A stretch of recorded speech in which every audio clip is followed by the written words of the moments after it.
ታሪኽና እንትጅምር ናይ እንስሳታት ሓደንቲ ናብ ሓደ ፓርክ ኣትዮም ሓደ ንእሽተይ ኣንበሳ እንትወስድዎ የርእየና። ነዚ ንእሽተይ ኣንበሳ ድማ ናብ ፕሌኖ ምስ ኣተውዎ ድማ መንገዶም ይጅምሩ። ብኻሊእ ገጽ ድማ ናይ ፊልምና ዋና ተዋሳኢ ዝነበረት ሰበይቲ ንላለያ። እዛ ሰበይቲ ድማ ኤልማና ዝተባህለት ጓል 25 ዓመት እያ። ኤልማና ናይ ፒያኖ ተጻዋቲት ምዃን ትደሊ ዓይነት ሰበይቲ እንትኸውን ንእንስሳታት እውን ፍሉይ ስምዒት ኣለዋ። ሓደ መዓልቲ ድማ ንክትጉድሚ ናብ ሓደ ደሴት ትኸይድ እሞ ኣብ ሰዓት ድማ ናይዚ ደሴት በዓል ዋና ኣቦሓጓ ከም ዝኾነ ንፈልጥ።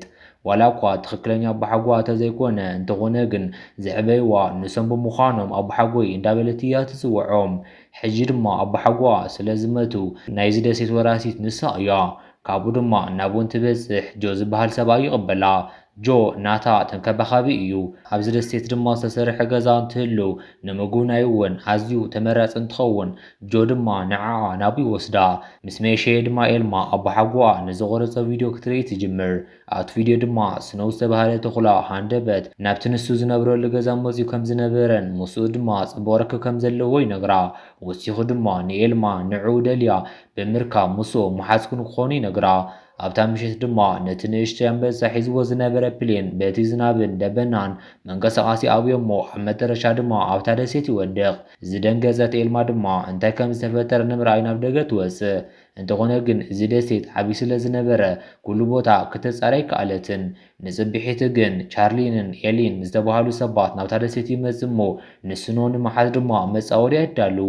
ነዚ ድማ ክገብርዎ ዝደለዩ ናቶም ናይ ተኹላ ሙዝየም ስለ ዘለዎም እዩ። ኣብ መጨረሻ ድማ ንስኖ ኣብ መጻወሪኦም ከእትዋ ይኽእሉ። እንተኾነ ግን ናይ ምስትዋዕ ዓቕማ ተጠቂማ ካብኡ ተምልጥ። ናብቲ ዘጻወድሉ ቦታ ድማ ተመሊሶም እንትርእዩ ንሳ ኣብቲ ቦታ ኣይነበረትን። ካብኡ ድማ ብማይ እንዳሓንበሰት በዚ ናይ ደሴት ካሊእ መውፅኢ ትወፅእ እሞ ኣብታ ሰዓት ድማ ምስ ኤልማ ትራኸብ። ኣብ ፈለማ ኤልማ ዝፈርሕት እንትኸውን ግን ድማ ናይ ኣቦሓጓ ዝበላ ትዝክር እሞ ተረጋጊዓ ድማ ናብታ ተኹላ ንምቕራብ ትውስን። ካብኡ ድማ ንስነው ካብቲ ተታሒዛቶ ዝነበረት መጻወድያ ሰውነታ ትልቀቐላ እሞ እዚ ድማ ብነፃነት ንኽትኸይድ ይገብራ። ድሕሪ ገዘ ድማ ኤልማ ነቲ ዝተቓጸለ ፕሌን ትረኽቦ እሞ ጽቡቕ ዕድል ኮይኑ ድማ እቲ ህፃን ኣንበሳ ኣይተጎድአን ነይሩ። ምኽንያቱ ናብ ባይታ እንትወድቕ ኣብ ናይ ርግቢት ገዛ እዩ ዓሊቡ ነይሩ። ካብኡ ድማ ንስሪ መፂያ ናብ ባይታ ትደፍኦ እሞ ጽቡቕ ዕድል ኮይኑ ድማ ደጊሙ ኣብ ናይ ኤልማ ኢድ ይዓርፍ። ካብኡ ድማ ነቲ ዝደንገጸ ኣንበሳ ምስ ረኣየት ናብ ገዛ ንምውሳድ ትውስን። ኣብ ተመሳሳሊ ሰዓት ድማ ስኖ ጓላ ሒዛ ናብኡ ትመጽእ እሞ ኤልማ ድማ ሕጂ ምስ ሰለስተ እንስሳታት ከም ዘላ እንትርኢ ትግረም እሞ ንጆ ድማ ቀልጢፋ ምስ ፀውዐቶ ንሱ ድማ ንመንግስቲ ኣካላት ንክተፍልጥ ይነግራ። ምክንያቱ ድማ እዞም እንስሳታት ሓደጋ ከብፅሑላ ይኽእሉ እዮም። ካብኡ ብተወሳኺ እውን ነቶም እንስሳታት ንምርኣይ እንትብሉ ናይቲ ፓርክ ሓለውቲ ናብኡ ምምፅኦም ከም ዘይቀሪ ይነግራ። ካብኡ ድማ ከም ዝበሎ እዞም ሰባት ናብኡ ይመፁ። እንተኾነ ግን ኤልማ ነዞም እንስሳታት ንምሕባእ ትውስን እሞ ምክንያቱ ክንደየናይ ንእንስሳታት ጨካናት ከም ዝኾኑ ኣዝያ እያ ትፈልጥ። ካብኡ ድማ ኣብዚ ከባቢ ዝኾነ ዓይነት እንስሳ ከም ዘይረኣየት ምስ ተናገረት ናብ ገዛ ትመለስ እሞ ብዝገርም መልክዑ ድማ ስኖው ናታ ቆልዓን ነቲ ኣንበሳን ተጥዎም ትርኢ። ካብ ሕጂ ድማ ብዚ ናይ ኣንበሳ ምግቢ ምስኣን ዘይትጭነቕ ስለ ዝኾነት በዚ ትሕጎስ። ካብኡ ድማ ግዜ እንዳኸዱ እንትመፁ እዞም እንስሳታት ኣዕርኽቲ ይኾኑ እሞ ኤልማ ድማ ከምኦም ከም ደቃ ክትሪኦም ትጅምር። ኣብ ሰዓት ኤልማ ነቲ ተኹላ ጃክ እንትብሎ ነቲ ኣንበሳ ድማ ድሪመር ኢላ ስሙ ተውፅኣሉ። ድሕሪ ኣዋርሕ ድማ እዞም እንስሳታት ካብ ዝነበርዎ ክዓብዩ ጅመሩ። ኤልማ ድማ ናብ ጫካ ትወስዶም እሞ ንሳን ኣቦሓጓን ድማ ናብ ገዛ ዘሕልፍሉ ዝነበሩ ገዛ ወሲዳ ተሪኦም።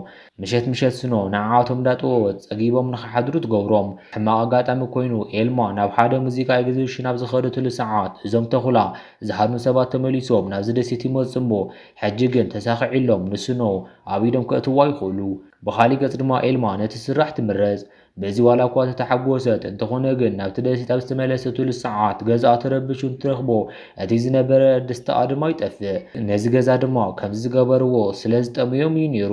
በዚ ድማ ተጨኒቓ ኤልማ ኣብ ብዙሕ ቦታታት ንስኖ ትደልያ እሞ ግን ድማ ኣብ ዝኾነ ቦታ ክትረኽባ ኣይከኣለትን። ኣብ ሰዓት ምርጫ ዝሰኣነት ኤልማ ንዓዓቶም ምግቢ ንምድላው ትውስን። ካብኡ ድማ ሕጂ ብዘለዋ ጽዕንቶ ነቲ ረኺባቶ ዝነበረ ስራሕ ንምግዳፍ ትግደድ። ሓደ ምሸት ምሸት ድማ ጆን ንኤልማ ንክጉብንያ ይመጽእ እሞ ነዞም እንስሳታት ድማ ኣብዚ ገዛ እንትሪኦም ኣዝዩ ይሓርቕ እሞ ቀልጢፉ ድማ ናብ እንስሳታት መዕበይ ንክትልእኾም ይነግራ። እንተኾነ ግን ኤልማ ምስኦም ቤተሰብ ንክትኸውን ናይ ኣቦ ሓጓ ድሌት ከም ዝነበረ ብምንጋር ነዚ ክትገብሮ ከም ዘይትኽእል ድማ ትነግሮ። ካብኡ ብተወሳኺ ድማ ናብ እንስሳታት መጽንሒ ዝለኣኹ ተኾይኖም ነቲ ክበጽሖም ዝኽእል ጉድኣት ድማ ትርድኦ። ካብኡ ድማ ጆ ነዚ ዘረባ ምስ ሰምዐ ብሓሳባ ይሰማማዕ እሞ ንኤልማ ድማ ይሓቑፋ። እንተኾነ ግን ሕጂ እውን ዝበዝሕ ግዜኣቱ ሕልፎ ምስኦም ብምጽዋትን ምምጋብን እዩ። ዋላ እኳ ስራሕ እያሃለዋ ፒያኖ እውን መጻወቲ ገዛ ተሰኣነት። እንተኾነ ግን ሕጂ እውን ብሂወታ ሕጉስቲ እያ። ንሳ ንዓቶም ትፈትዎም እንትኸውን መሊሶም ድማ ንሳቶም ኣዝዮም እዮም ዝፈትዋ። ከምዚ እንዳበለ ድማ ዓመታት ይሓልፍ። ካብኡ ድማ ሕጂ እዞም እንስሳታት ኣዝዮም ይዓብዩ እሞ ጆን ድማ ነዞም እንስሳታት እንትብል ካብ ከተማ ስጋ እንዳሓዘ የምጽኣሎም። እንተኾነ ግን ንዓቶም ንምቕራብ ኣዝዩ ይፈርሕ። ካብኡ ድማ ደጋጊሙ ንኤልማ ሕጂ እዞም እንስሳታት ስለ ዝዓበዩ ናቦም ክትቐርብ ከም ዘይብላ ይነግራ። እንተኾነ ግን ኤልማ ግን ክትሰምዖ ኣይደልየትን። ካብኡ ድማ ንነዊሕ እዋን ኣብዚ ምስዞም እንስሳታት ክትነብር ከም እትደሊ ትነግሮ። ሓደ መዓልቲ ድማ ኣደን ጓልን ንክጉብንያ ናብዛ ደሴት ይመጻ እሞ እዛ ንእሽቶ ቆልዓ ድማ ጽቡቕ ዕምበባ ምስ ረኣየት ንኣዲኣ ናብኡ ንክትወስዳ ትሓታ። ጃክ ድማ ሓደሽቲ ሰባት ሪኡ ናብአን ንምኻድ ይውስን። ኣብኡ ከባቢ ዝነበረት ኤልማ ድማ ነተን ኣንሽቲ ብምርኣይ ነቲ ክበጽሐን ዝኽእል ሓደጋ ብምሕሳብ ደንጊጻ ንዓዓተን ንምድሓን ትጎይ። እንተኾነ ግን እምኒ የውድቓ እሞ ርእሳ ድማ ይሃርማ እሞ እዚ ድማ ንባዕላ ቀልጢፋ ንኽትስሕት ይገብራ። ኣብ ተመሳሳሊ ሰዓት ኣደን ጓልን ዕምበባ ብምሓዝ ካብቲ ደሴት ይእለያ። እዞም እንስሳታት ድማ ከም ዘይረኣይዎን ንፈልጥ። ካብኡ ድማ ድሕሪ ሒደት ሰዓታት ጃክን ድሪመርን ናብአን ይመጽእ እሞ ንዓዓ ድማ ንመተሳእ ዝከኣልዎ ይገብሩ። እንተኾነ ግን ክሳኽዓሎም ኣይከኣለን። ደጋጊሞም ዋላ እኳ ተዘውዑ እንተኾነ ግን ዝመጽሎም ሰብ ኣይነበረን። ድሕሪ ሰዓታት ድማ እዚ መዓልቲ ናብ ምሸት ይቕየር እሞ እዞም እንስሳታት ድማ ንዓዓ ንኽመቕዓ እንትብሉ ምስኣ ይድቅሱ። ንጽቢሒቱ ጆ ናብ ኤልማ ደጋጊሙ ይድውል እሞ እንተኾነ ግን ስልካ የልዕለን እንተብሎ ከይዱ ንምጽራ ይውስን። ኣብ ፈለማ ድማ እንትርኢ እዞም እንስሳታት ሓደጋ ከም ዘብጽሕላ ይሓስብ እሞ ቀልጢፉ ድማ ነዞም እንስሳ ናብ መዕበይ ይድውል። ድሕሪ ሒደት ሰዓታት ድማ ከም ዘይነኽእዋ ባዕላ ትሒታ ድማ ከም ዝወደቐት ምስ ፈለጠ ናቦም ብምድዋል ይጠዓስ። ካብኡ ድማ ምርኢትና ኤልማ ናብ ሆስፒታል ኣቲዋ የርእየና። ኣብዚ ሰዓት ድማ ዶክተር ንጆ እዞም እንስሳታት ተዘየምቕዋ ነይሮም ብሃይፓታል ዝበሃል ክትመውት ከም ዝነበረት ይነግሮ። ካብኡ ድማ እዞም እንስሳታት ናይ እንስሳታት መዕበይቲ ዝኾኑ ንኤሊንን ቻርሊንን ነዞም እንስሳታት ይህብዎም እሞ ድሕሪ ንእሽተይ ምርመራ ድማ ጃክ ናይ ስኖ ወዳ ከም ዝኾነ ይፈልጡ። ብኻሊእ ድሪመር ድማ ናብ ካሊእ ናይ እንስሳ መጽንሒ ወስድዎ። ናይዚ ትካል በዓል ዋናታት ድማ ኣለን ራፋንን እዮም ነይሮም። ኣለን ኣዝዩ ጨካን ሰብ እንትኸውን ኣዝዩ ድማ ንእንስሳታት ቅፃዒ እዩ። እዚ ቆልዓ ራፋን ግን ኣዝዩ እዩ ዝርሕርሐሎም። ካብኡ ድማ ራፋን ምስ ድሪመር ጽቡቕ ርክብ ይጅምር እሞ ብዙሕ ግዜ ድማ እንዳኸደ ይረጋግዑ ነበረ። ካብኡ ድማ ድሕሪ ሒደት መዓልትታት ንድሪመር ናብ ሓደ ናይ ሰርከስ ምርኢት ይወስድዎ። ብዙሕ ግዜ ንብሕቱ ዘሕልፍ ዝነበረ ድሪመር ብሰባት ምኻብ ድማ ሓድሽ ይኾነ እሞ ነዚ ሕርቃኑ ድማ ንምርግጋዕ ራፋን ናብኡ እንዳኸደ ግዝኡ የሕልፎ። ብኻሊእ ገጽ ኤልማ ኣብ መጨረሻ ትነቅሕ እሞ ምስ ነቕሐት ድማ ኤልማ ንጆ ስለቶም እንስሳታት ተሓቶ። ንሱ ድማ ድሕንነቱ ናብ ውሕድ ዝኾነ ቦታ ከም ዝኸዱ ምስ ነገራ ክትረጋጋዕ ትኽእል።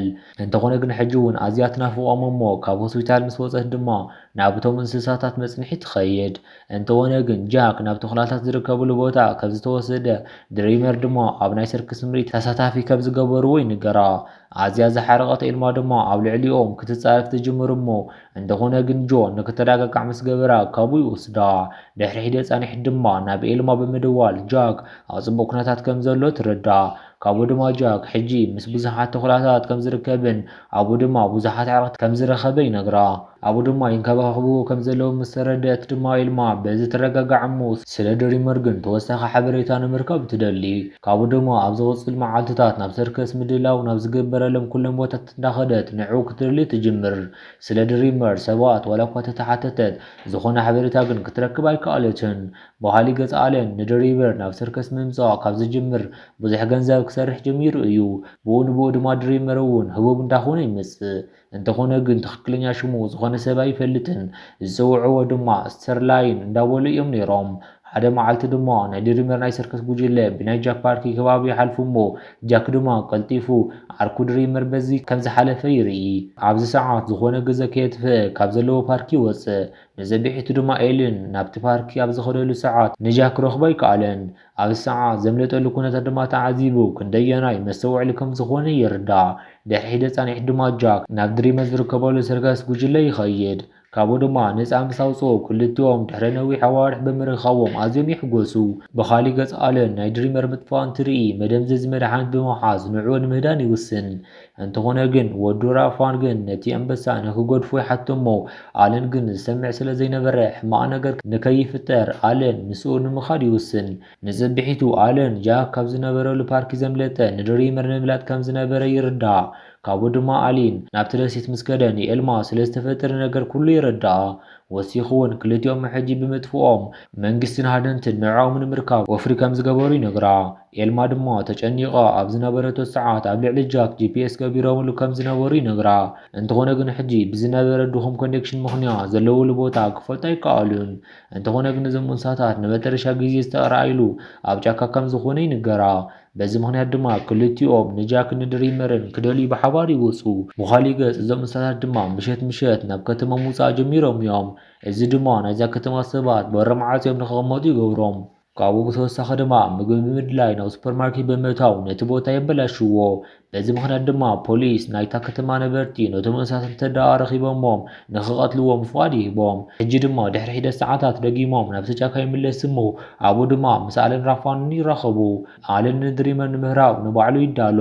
እንተኾነ ግን ጃክ ኣብ ማእኸል ኣትዩ ነቲ መደምዘዚ ንባዕሉ ንክውጋእ ይገብሮ።